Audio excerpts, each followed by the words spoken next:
Buenos días, bienvenidos a esta segunda mesa, donde vamos a poner un poco el foco en la innovación aplicada a la producción del geodato. Hemos estado viendo inteligencia artificial e innovación en general en la administración pública. Ahora vamos a poner el foco en el geodato. Para ello contamos con 4 mentes inquietas, si me permitís la expresión, que han sabido contagiar esa inquietud en sus organizaciones y materializarla en proyectos concretos que son una realidad en los 3 niveles de la administración pública. De la Administración General contamos con Francisco Javier González Matesán, doctor ingeniero en Geodesia y Cartografía, subdirector general de Cartografía y Observación del Territorio en el Instituto Geográfico Nacional. Ha dirigido proyectos tan emblemáticos como PENOA o la transformación de Datum de 50 ETRS 89, de la que todos hemos bebido.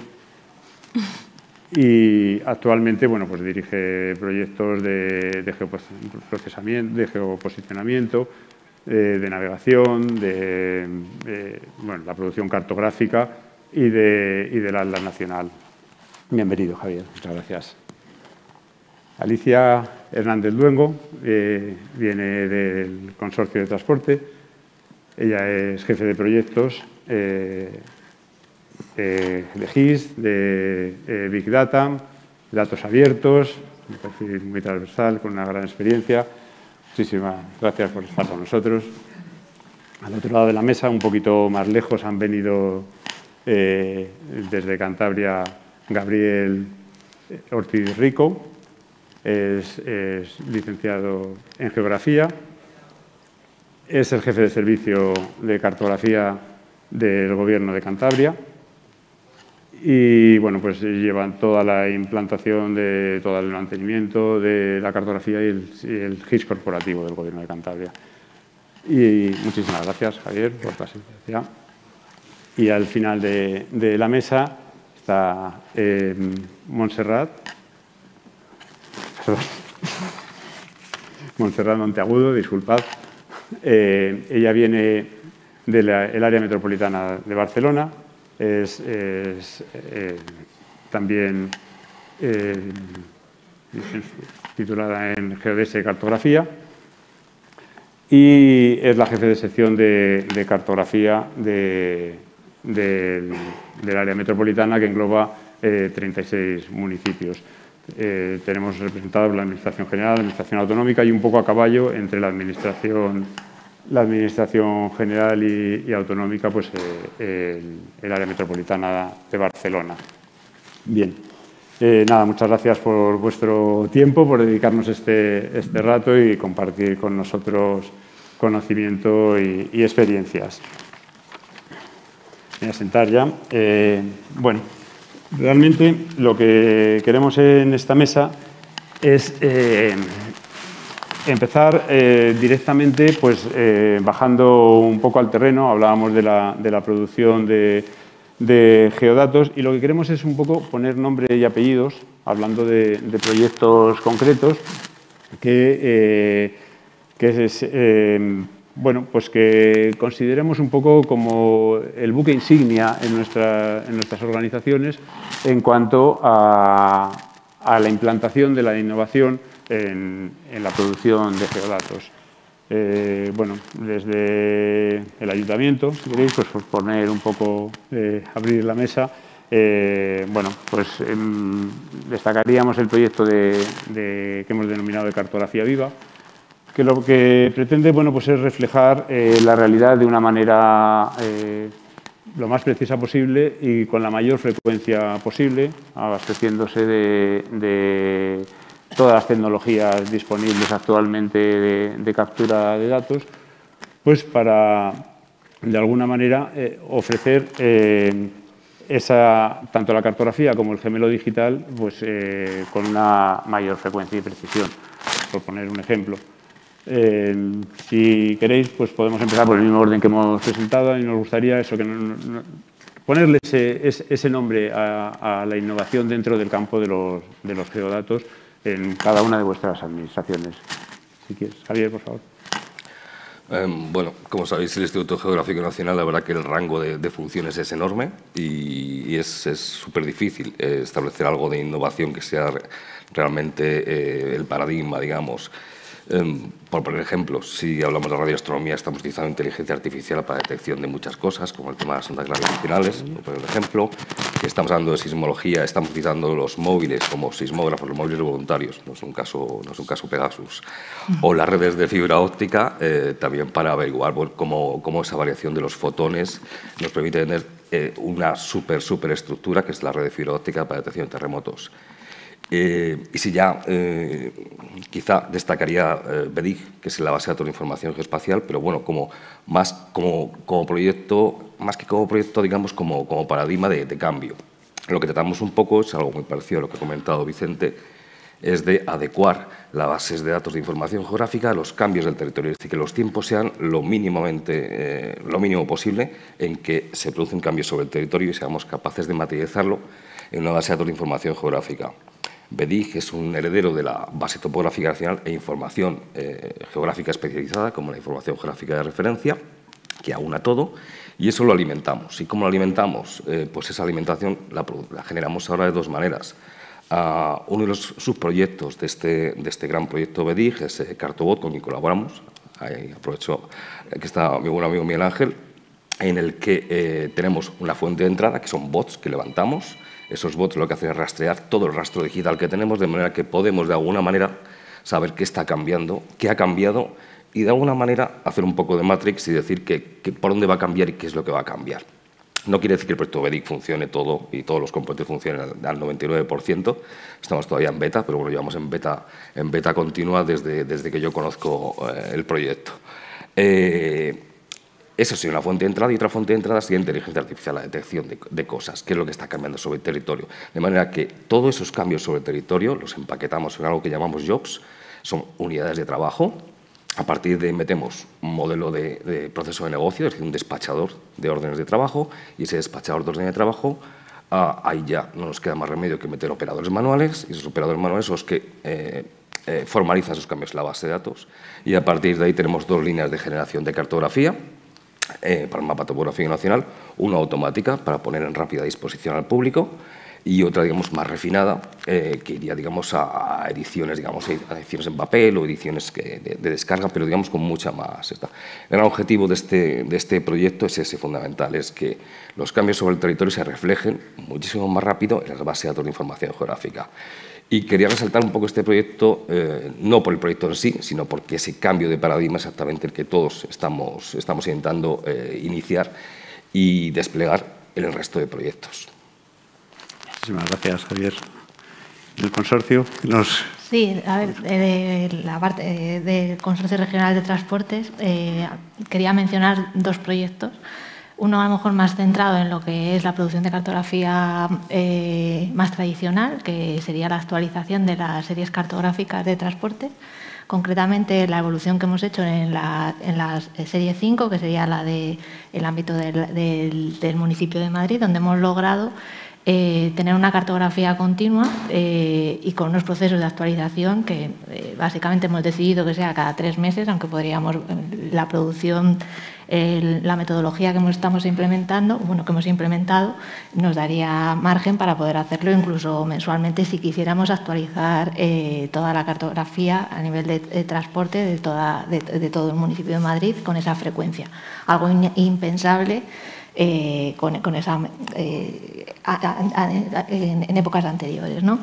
No solamente generamos lo que son la producción, la serie cartográfica como tal, sino que ahí utilizamos y reutilizamos toda la información de referencia del IGN, de catastro, bueno, de distintas fuentes de cartografías bases, donde complementamos con nuestra potencia, sería la parte de transporte.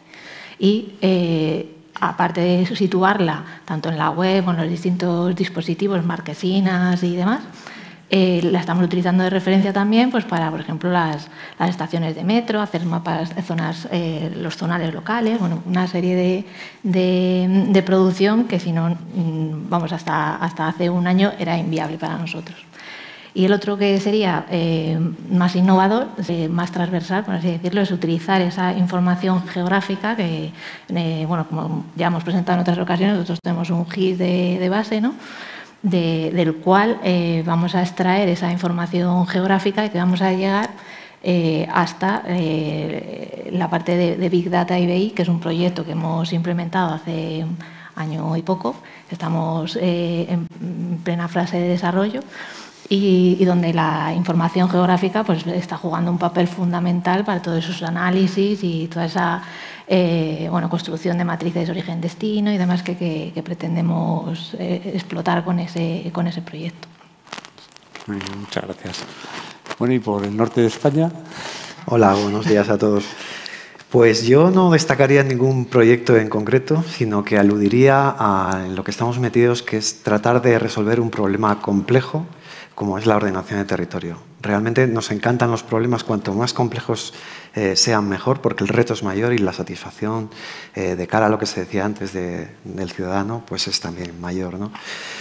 Tradicionalmente la ordenación de territorio ha sido hasta ahora pues normalmente una serie de documentos que eran de carácter estratégico, pero que no tenían un aterrizaje muy concreto sobre el territorio, y en el caso de Cantabria en este momento temporal estamos intentando que se haga una ordenación de territorio comprometida, que realmente con las limitaciones que establece el ordenamiento jurídico, la Constitución, los estatutos de autonomía y demás, pero que sea efectiva a la hora de regular actividades. Para hacer esto se requiere una cantidad de información ingente, porque realmente lo que hay que hacer es entender el territorio, y el territorio es muy complejo. Entender el territorio como algo vivo, modelizar, importante, no solamente el dato, sino tratar de modelizar las relaciones naturales del territorio, pero también las actividades antrópicas, humanas. Todo eso que nosotros vamos a intentar enlazar con el concepto de infraestructura verde y azul, que es un concepto que, como sabéis, está ya muy extendido a nivel mundial, europeo y en la legislación nacional. Y en eso estamos un poco, tratando de algo que ha sido a lo largo de toda nuestra carrera una constante, pasar de las ideas, digamos que pueden ser políticas activas, a la geometría. Eso ha sido una constante. A mí me encanta la física y yo esto lo he visto y lo he aprendido en muchos físicos teóricos, que quizá el caso más paradigmático es Einstein, ¿no? Que fue capaz de transformar una idea que en principio no tenía nada que ver con geometría. Y por cierto, hablando de tensores, que es un concepto que en inteligencia artificial está muy en boga, utilizando tensores también para hacerlo, ¿no? Entonces, estamos en eso, en tratar de resolver un problema complejo como es la ordenación de territorio, tratar de modelizar el territorio como algo vivo y utilizar para ello geometría. Yo resolvería en esto. A partir de ahí, por supuesto, utilizamos inteligencia artificial, estamos especialmente interesados en toda la parte de visión artificial, reconocimiento de imágenes, pero yo creo que no es lo esencial, más bien es la filosofía de fondo que he expuesto. Interesante. ¿Y desde el área metropolitana? Por parte del área metropolitana de Barcelona, quizá el proyecto más emblemático desde un punto de vista cartográfico sería el mapa topográfico metropolitano a escala 1000. Es una cartografía 3D continua para todo el ámbito territorial, que son unos 636 kilómetros equivalente a la ciudad de Madrid aproximadamente. Y es una cartografía que principalmente se elaboraba por restitución fotogramétrica. Entonces, como características principales, podemos decir que es un proyecto que lo iniciamos en 2002, sigue vigente en la actualidad, o sea, hemos ido haciendo actualizaciones continuas. Es un proyecto sostenible en el tiempo gracias a la colaboración interadministrativa entre Diputación de Barcelona, Instituto Cartográfico y Geológico de Cataluña y el área metropolitana que lideramos el proyecto. También comentar que el hecho de disponer en nuestra sección de cartografía de un pequeño equipo de restitución fotogramétrica nos permite tener una gran autonomía en el testeo de diferentes cambios tecnológicos antes de implementarlos en terceros. Esto creo que también es un punto a tener en cuenta. Entonces, también, digamos que es poner en valor el concepto de oficialidad de la cartografía, que es la que de alguna manera nos certifica que esa cartografía tiene una calidad adecuada. Y en este sentido, el año pasado cubrimos el 100% del territorio a escala 1000 y es la primera vez en la historia que pasa. Yo creo que muchas veces no le damos la importancia que realmente tiene, ¿no? Entonces, como actuaciones principales, las líneas de trabajo que estamos llevando a cabo, la actuación principal sería la de intentar reducir los tiempos de actualización, completando las actualizaciones estándares o continuas que hacemos de la cartografía dentro de una hoja 1000, que sería como la unidad mínima, atacando actualizaciones discretas. O sea, hemos montado una plataforma dentro del proyecto Smart AMB, de manera que los técnicos municipales nos reportan zonas de cambios de una determinada dimensión y entonces nosotros, en función de las características de la tipología de aquellas zonas, decidimos cuál es la mejor tecnología y metodología para actualizarla. Luego también estamos implementando nuevas metodologías para que nos ayuden a mejorar la actualización y, ¿por qué no?, aumentar la precisión de la cartografía original. Entonces, este año, por ejemplo, en 2022, toda la cartografía que se elabora se ha sustituido la revisión de campo convencional por la tecnología Mobile Mapping. Además, generamos datos de valor añadido. El año, por ejemplo, hace 5 años, introdujimos todo el tema de los datos LIDAR, nubes de puntos, para mejorar las curvas de nivel de las zonas rústicas. Y luego, además, también estamos innovando en la manera de generar productos a partir de los datos exclusivamente de la cartografía 1000, como podrían ser modelos de orientaciones pendientes con anchos de mallas de medio metro. También estamos hablando de unas bases a partir del 1000, que serían bases de polígonos de calzadas y aceras, que hemos visto que los usuarios nos demandan mucho para saber cuál es el equilibrio del espacio público dedicado a vehículo y dedicado a peatón, y a partir de aquí se pueden generar muchos indicadores. Y también los modelos 3D del territorio, que sería como nuestro producto un poquito estrella. Y aquí os había traído una muestra, sé que estáis un poquito lejos, pero bueno, luego la podemos dejar en algún lugar queremos innovar en la forma de distribuir la cartografía, no vale con un mapa impreso en papel, en calidad fotográfica, es una impresión 3D con tecnología aditiva en color. Interesante, fenomenal. Bueno, realmente vemos que la innovación aplicada a la producción de geodatos tiene muchas variantes. La modelización, la captura del dato. Si ponemos el foco en la inteligencia artificial, enlazando un poco con la mesa anterior, a mí me gustaría conocer vuestra experiencia y sobre todo vuestras impresiones de la aplicación directa de algoritmos de inteligencia artificial aplicada a lo que es la producción del dato. Hemos visto el ayuntamiento, ha mencionado antes Jesús, casos de reconocimiento de asistentes con reconocimiento de voz. En concreto, en la producción de cartografía, nuestra experiencia hasta ahora se ha focalizado sobre todo en temas de teledetección, la obtención de los mapas de cambios, mapas de vegetación, detección de especies, el mapa de cubiertas de amianto. También hemos aplicado algoritmos de inteligencia artificial. Bueno, nuestra sensación es que, nuestro convencimiento es que realmente estamos en la punta del iceberg, pero tenemos que extenderlo a todos los aspectos de la producción del geodato. No sé cuál es vuestra impresión, a partir de experiencias concretas que hayáis tenido directamente con la inteligencia artificial, aplicando algoritmos. Si queréis, empiezo yo.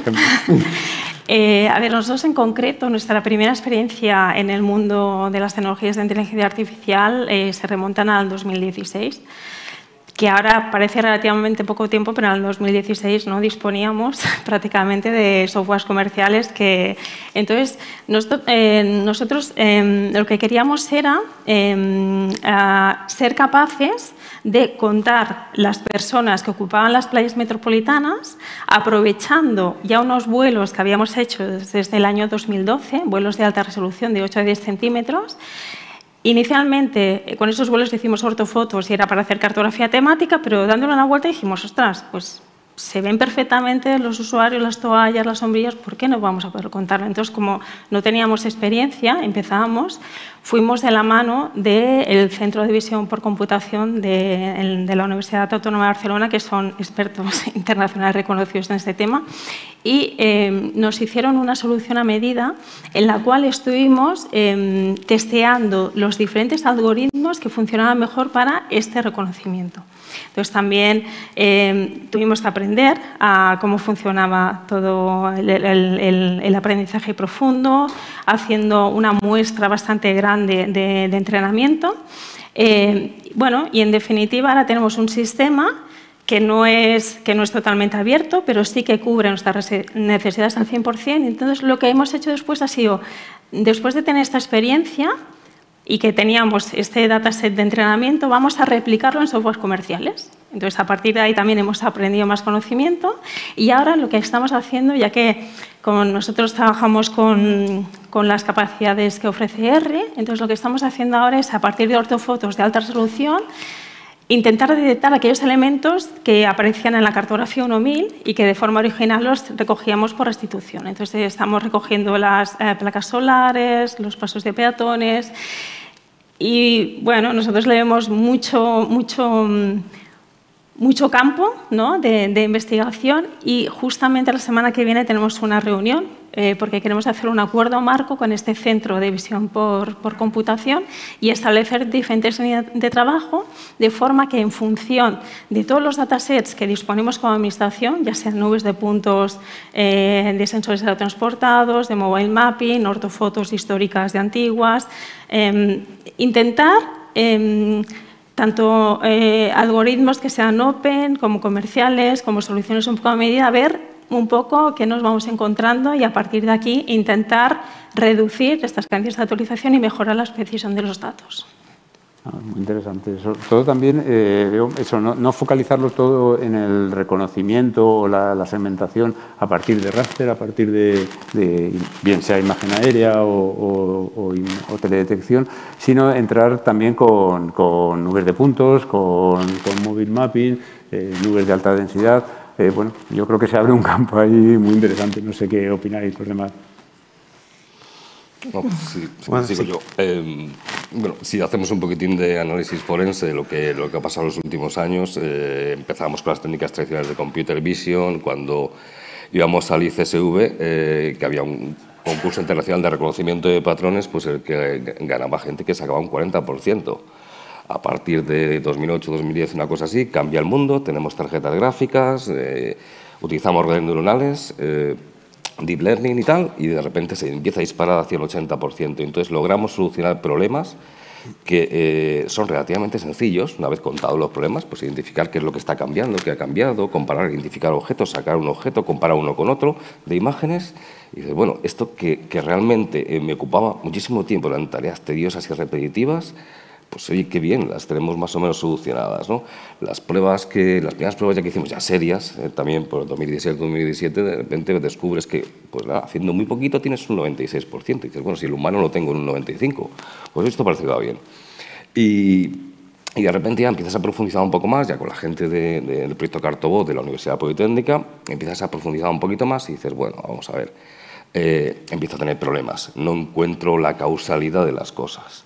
Y entonces empiezas a ver que problemas que también intentas abordar, como puede ser la rotulación automática o la generalización automática, y dices, es que se me atrancan los problemas. Y es que estoy aprendiendo por refuerzo a lo bruto y metiendo cantidades de entrenamiento brutales y cuando sale mal meto más cantidad de entrenamiento, pero el problema quizá no es ese, el problema es que me falta la causalidad, que es lo que antes tenía con las técnicas tradicionales de computer vision. Y entonces dices, bueno, voy a reorientar la vida. De esa orientación en la vida salió una tesis hace muy poquito, empiezas a utilizar redes adversarias que se retroalimentan, una red que empieza con conocimiento muy pequeñito, haces un transfer learning a una red, de esa red empieza a generar un ruido, metes una segunda red adversaria de la anterior que compita y compare con la realidad, de manera que tengas un aprendizaje casi no supervisado y puedas establecer algún tipo de causalidad. Es decir, ¿por qué está pasando eso? ¿Por qué el algoritmo, por llamarlo algoritmo de alguna manera, por qué el algoritmo me dice que esto es una casa? ¿Y por qué está fallando otros problemas que quería abordar, como la generalización o la colocación automática de restos? Pues porque no tengo suficiente conjunto de entrenamiento de entrada. Y dices, quizá, y de hecho cuando hablas con la gente experta en inteligencia artificial te dicen es que ya hay revistas científicas que el deep learning no lo consideran publicable porque necesitamos la causalidad, no es científico, es mete entrenamiento y sale. Y dices, bueno, es que en realidad el tema de la inteligencia artificial acaba de empezar y si logro identificar ese problema, si logro encontrar esa causalidad, podré resolver problemas de verdad, ya desde el punto de vista de inteligencia artificial y no por métodos de refuerzo en plan fuerza bruta. Y ya podré resolver problemas que todavía a día de hoy no logramos resolver, como son estos más complejos de generalización o rotulación automática, en los que estamos utilizando todavía los sistemas expertos de los años 80, orientados a reglas.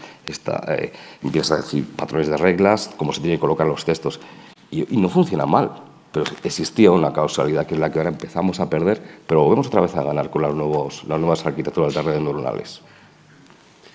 Yo, por aportar a la visión de mis compañeros, ahora que hacéis un poco de background de lo que ha habido antes y algo que igual no se acepta demasiado es que la tecnología no es perfecta. La primera aproximación, cuando buscamos todos la perfección en lo que hacemos, los modelos de Deep Learning, que es como la primera oleada que hay, porque ahora lo que estamos aplicando ahora, la gente piensa que es de última generación y no es así. Son algoritmos que muchos de ellos ya eran conocidos desde los años 80, la retropropagación o el descenso estocástico de gradiente, son algoritmos de los años 80 que se pueden aplicar ahora. Se pueden aplicar ahora por la confluencia de varios vectores. Los datos, que hay datos masivos, el hardware, lo ha mencionado Javier, la computación a través de GPU, que es súper importante, y los algoritmos. De esos algoritmos, los que estamos utilizando ahora, recalco la idea de que son de hace años, no van a dar modelos perfectos, van a necesitar de algo antes y seguramente de algo después para ser efectivos. Al menos esa es nuestra experiencia. Pero luego hay otros algoritmos que están ahora a nivel todavía no son plenamente aplicables, que es esa segunda oleada que sí que va a transformar, va a dar un salto considerable a toda la parte de inteligencia artificial. Hasta ahora lo que estamos utilizando son redes neuronales de convolución, que son básicamente, en su esencia última, operaciones con matrices, álgebra lineal. Sí que es verdad que luego dentro de cada célula existen funciones no lineales de regularización, de normalización, que puede ser pues, una función sigmoide, una ReLU, etc. Pero esa combinación de múltiples, capas ocultas, una detrás de otra, es lo que oculta esa causalidad que decía Javier, que a veces es difícil de entender. Dicho con palabras más entendibles, ¿no? A veces no podemos controlar lo que el sistema aprende y lo que no.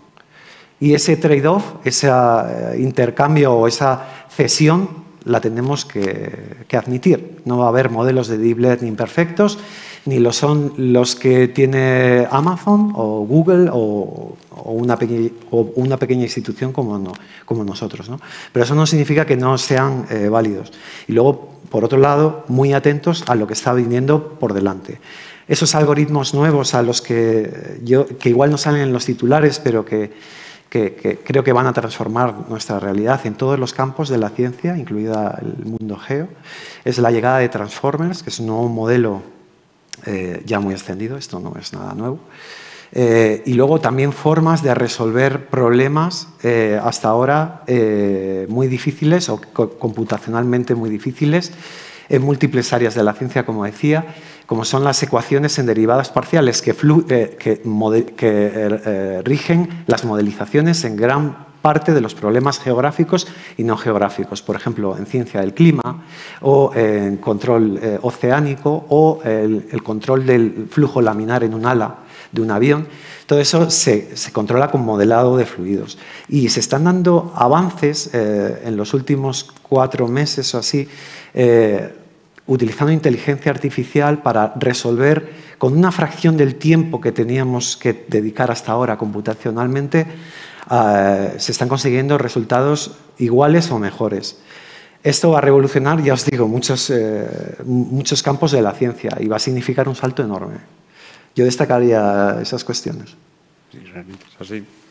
Bueno, y otro tema que a mí me gustaría poner sobre la mesa, si realmente en la captura de datos hemos tenido un cambio brutal en cuanto al volumen de información que se capturaba, pasando de la captura discreta a la captura masiva, o bueno, sin más lejos, el ejemplo de la teledetección, el aumento de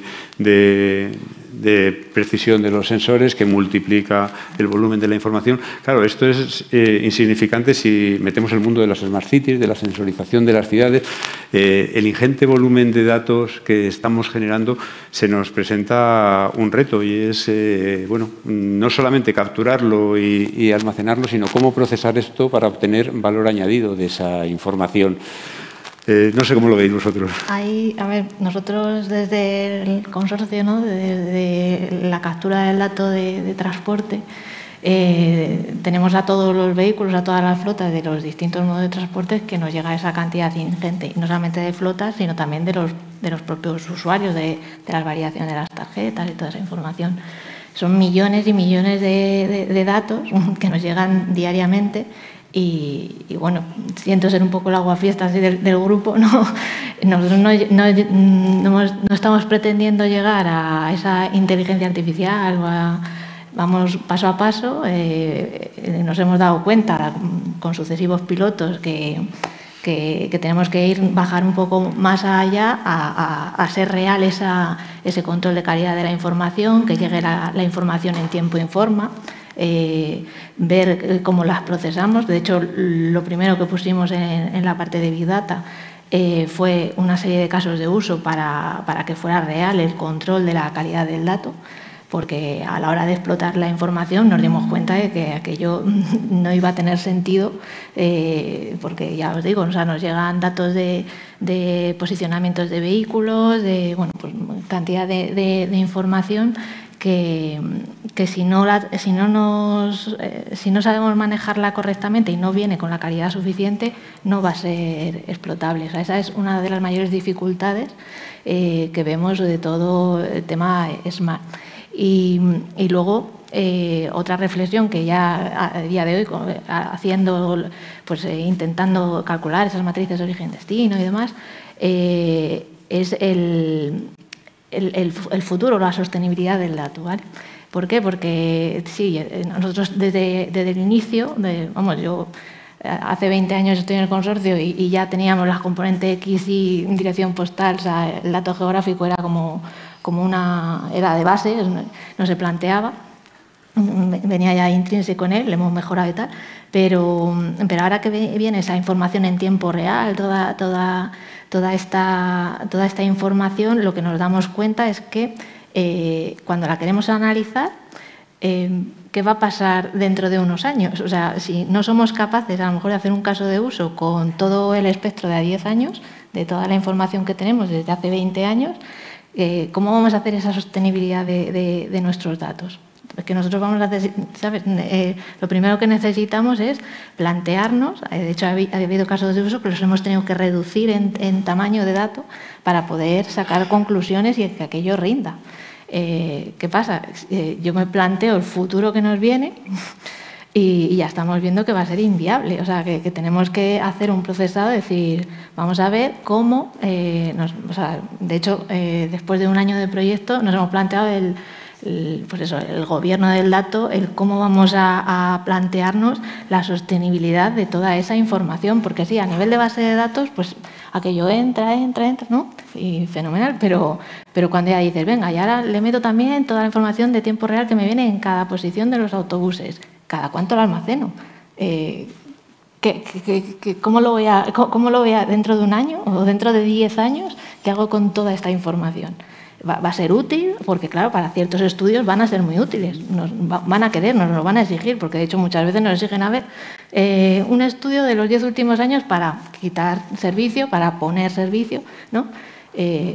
¿Cómo vamos a manejar toda esa información?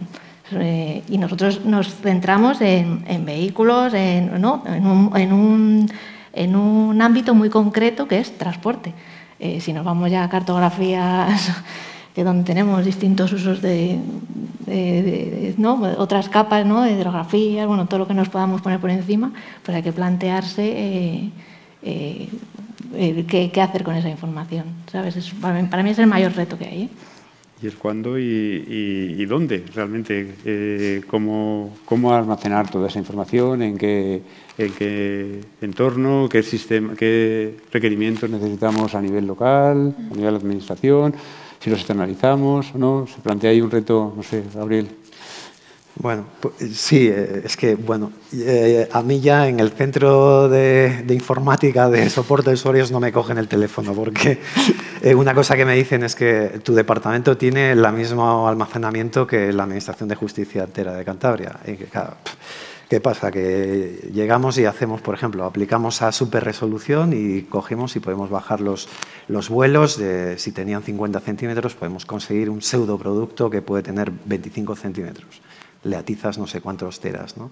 Ya, de hecho, el almacenamiento es un problema muy gordo, pero más allá de eso, el proceso, lo que estamos utilizando ahora y que puede estar en funcionamiento, como decía antes, eran algoritmos de 2015, 2016, o sea, modelos ya entrenados en 2015, 2016, pero es que ahora está creciendo exponencialmente. Esto se multiplica, los modelos de última generación que están entrenando ahora, se multiplica cada 2 meses la necesidad de cálculo que tienen. Y fuera de la inteligencia artificial está ocurriendo lo mismo. Os voy a poner un ejemplo de lo que está pasando en ciencia climática. En ciencia climática en los 90, y muchos modelos siguen siendo así, lo que se entendía como un modelo global, atmosférico, era 1,5 grados sexas o 2 grados, ¿vale? Que son 100 y pico kilómetros, dependiendo de la zona de la Tierra donde estemos, va variando. Ahora los mejores modelos están en 0,1 en el último reporte del IPCC. Para saltar, y se intenta llegar a 1 kilómetro. Fijaos, 1 kilómetro, que en nuestra parte de la profesión, 1 kilómetro es un raster que dices, bueno, pues para dar ese salto, teniendo en cuenta que se hacen proyecciones a 10 años, que son multidimensionales, etcétera, ha habido que ampliar la capacidad de cómputo 1.000 millones de veces, 10 a la 9. Pero cuando lleguemos al kilómetro, que insisto, no es casi ni meso, no es casi ni escala meso, ¿no? Si queremos llegar a 1 metro y resolver algunas de las incertidumbres más grandes que hay en los modelos climáticos, no voy a entrar en forzamiento en cuestiones que sean más controvertidas, ¿no? Pero si queremos resolver, por ejemplo, los estratocúmulos, que son una de las partes donde hay más indefinición, vamos a necesitar 10 a la 11 veces la capacidad de computación que todavía no tenemos uniendo todos los computadores de la Tierra. O sea, 100.000 millones de veces. En inteligencia artificial ocurre lo mismo. Si yo quiero procesar un raster con mucha resolución o quiero analizar los datos que sean multidimensionales, todo lo multidimensionales que pueda, porque recordar que lo que estamos haciendo es buscar correlaciones en espacios altamente multidimensionales y no lineales. Eso es lo que es básicamente el deep learning ahora mismo, ¿no? Si quiero meterle más capas, todo esto multiplica, o de forma combinatoria o de forma exponencial multiplica. Entonces yo creo que reforzando la idea de Alicia, es que creo que no es sostenible ni desde el punto de vista del almacenamiento, ni desde el punto de vista del proceso. Hay buenas noticias y es que la tecnología evoluciona muchísimo. Las empresas que, bueno, básicamente es una, ¿no? Pero las que generan GPUs cada año traen avances fundamentales. Voy a mencionar uno que no ha sido de este año, ha sido del año pasado, que es el concepto de sparsity, que es en un modelo Tú puedes tener, por ejemplo, los modelos de inteligencia artificial más sofisticados ahora mismo tienen 179.000 millones de parámetros de ese orden. Pues la mayor parte de ellos está científicamente demostrado que aproximadamente el 20% son los que importan y el 80% del resto, si los pones a cero y no los computas, te da igual. Averiguar cuáles son los que realmente importan, eso es clave. Por ejemplo, avances de ese tipo son los que nos están haciendo seguir a duras penas las necesidades que hay de computación. Y ese a duras penas es que vamos perdiendo. No sé cómo lo vamos a hacer, pero también refuerzo la idea de Montserrat, ¿no? Nosotros encontramos que no hay vía para que... Quizá yo podría persuadir al gobierno para que comprara más hardware para hacer inteligencia artificial, pero quizá eso no tiene más sentido. No tiene mucho sentido, porque en el caso de Cantabria, que hay otros actores, el Instituto de Física de Cantabria, el Instituto de Hidráulica de Cantabria, lo que tiene más sentido es unir fuerzas. Estamos intentando crear bueno, está ya en proceso de creación, un clúster que sirva como polo de desarrollo, con ejemplos concretos y claros, bajados a la tierra, de lo que se puede hacer para todas estas técnicas, porque solos vemos que no vamos a poder acceder a toda la potencia de cálculo que va a hacer falta para aplicar esto de ahora en adelante. Otra variante más de la colaboración interadministrativa que hablábamos antes. Pues sí. No solamente a la hora de compartir proyectos, como puede ser el paradigma de PENOA, que llevamos muchos años con él, sino a la hora de compartir recursos tecnológicos para optimizar la capacidad de cálculo, sin ninguna duda. Y en cuanto hemos visto anteriormente, el enfoque de la georreferenciación como palanca de cambio en la modernización de la administración pública. Pero desde el punto de vista geo, que somos un poco todos los que estamos en la mesa, ¿cómo vemos el geodato en esa transformación digital de la administración? ¿Cuál es nuestra perspectiva? Pensemos que no puede existir ni Big Data, ni Smart Cities, ni mil cosas más si de verdad no tenemos una correcta digitalización y una correcta georreferenciación de las cosas y a un nivel suficientemente denso. Enlazando un poquitín con el tema anterior, bueno, el tema de almacenamiento, el tema de procesos, al final es una cuestión de dinero, básicamente. Recuerdo que hace no muchos años no podíamos calcular el modelo digital del terreno a unos 25.000, o sea, 25 metros de paso de malla. Yo me acuerdo de mis mayores, porque decían, es que no cabe en ningún sitio. Hoy en día es cuestión de dinero, básicamente. El truco de todo está fundamentalmente en la mezcla de tecnologías. Seguro que hay un término de blending tech o alguna cosa de estas. Todos estos problemas, es decir, es más fácil mover una red triangular, por ejemplo, que define un territorio, es decir, la digitalización de un activo, de todos los activos del territorio. Es mucho más fácil moverlo en un motor de videojuegos que en un programa profesional de nuestro ámbito. De hecho, he visto unas simulaciones de la Unreal Engine 5 en el que 50 kilómetros cuadrados con una resolución a 8K, quiere decir que estamos ya muy por debajo del medio centímetro, moverlos a una velocidad que asusta. Pues yo creo que el truco va a ser ese, precisamente. La mezcla de tecnologías, el blending de tecnologías, utilizar tecnologías de otro mundo. Es decir, las cosas físicas no avanzan tanto. No tenemos más capacidad energética en nuestros móviles hoy en día que antes, sin embargo duran más. Es porque somos más eficientes a la hora de hacer los algoritmos de gasto de energía. Pero con esto va a suceder exactamente lo mismo. Si conseguimos ser mucho más eficientes y tener una buena generación, una buena digitalización de activos, una buena captura de la realidad, de verdad tendremos Big Data. Pero la palanca fundamental transformadora es esa. El primero, tener todos los activos del territorio perfectamente digitalizados y generando información. Nosotros, no sé si tenemos tiempo. Una última intervención y intentamos pasar a Sí, nosotros la componente geo dentro de los diferentes departamentos de nuestra organización la abordamos también desde diferentes acciones. Por un lado, intentamos que todas las bases de datos que se generan y que tienen el campo de dirección. Hemos generado unos servicios de geocodificación masiva con el callejero metropolitano que teníamos, entonces estamos animando a los diferentes departamentos, tanto sean de residuos, transportes, medio ambiente, para recalcular las tasas a lo mejor de la compañía del agua. O sea, por ese lado estamos haciendo un soporte bastante grande y luego por otro lado publicando los geoservicios de todos los puntos cartográficos que tenemos para que los pongan de base en los visores y hagan sus aplicaciones a medida, pero con bases oficiales, que decíamos, ¿no? Que el gran problema que tenemos hoy en día, como hay tanto exceso de información, el saber elegir adecuadamente aquellas bases que necesitas para tu proyecto en cuestión. Yo solamente quería decir, o sea, para mí el geodato es el abecedario, ¿no? Tenemos las 3 últimas letras, la X, la Y y la Z. Pues con eso lo digo todo, ¿sabes? O sea, es que es parte del lenguaje que tiene que utilizar cualquier sistema de información que se precie. Si no, no tienes ojos, no sabes dónde estás. Porque lo has esquematizado perfectamente. No sé si nos queda tiempo para al menos una pregunta, si hay alguien... No se ve nada en la sala. Si hay alguien que quiera plantear alguna cuestión o si no, del streaming. Que no se ve nada. No se ve nada. ¿Por el streaming nada?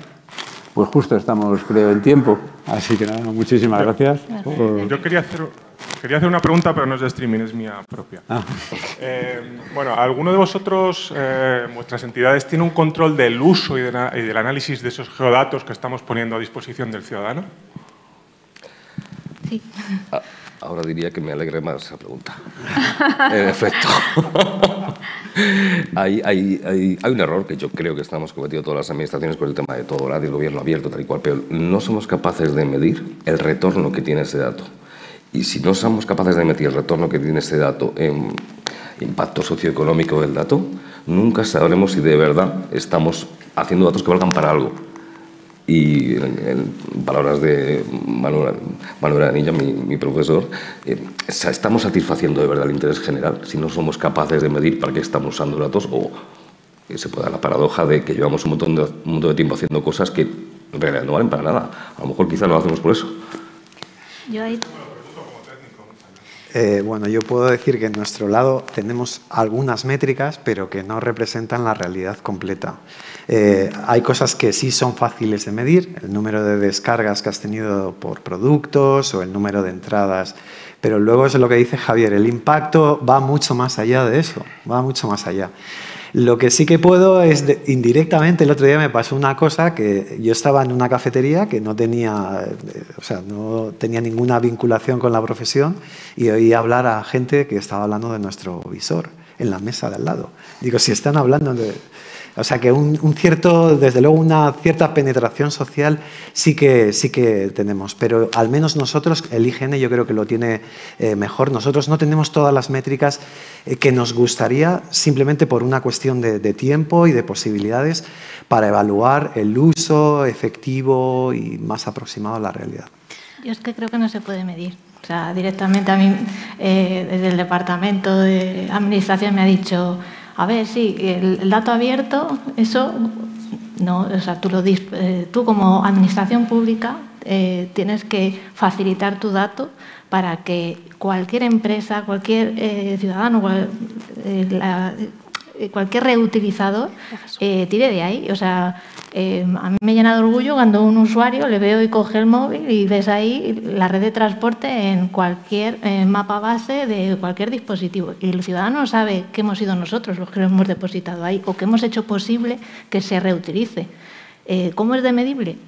A lo mejor en nuestro caso se podría medir el retorno en el uso de transporte público, ¿no? Entonces, bueno, yo con que es tu obligación como administración pública el facilitar el dato que consideres, no todo, porque a nosotros nos exigen queremos el dato en tiempo real ya de los autobuses. No, mira, o sea, se pondrá lo que la administración considere que tiene importancia y que es relevante de cara a la reutilización.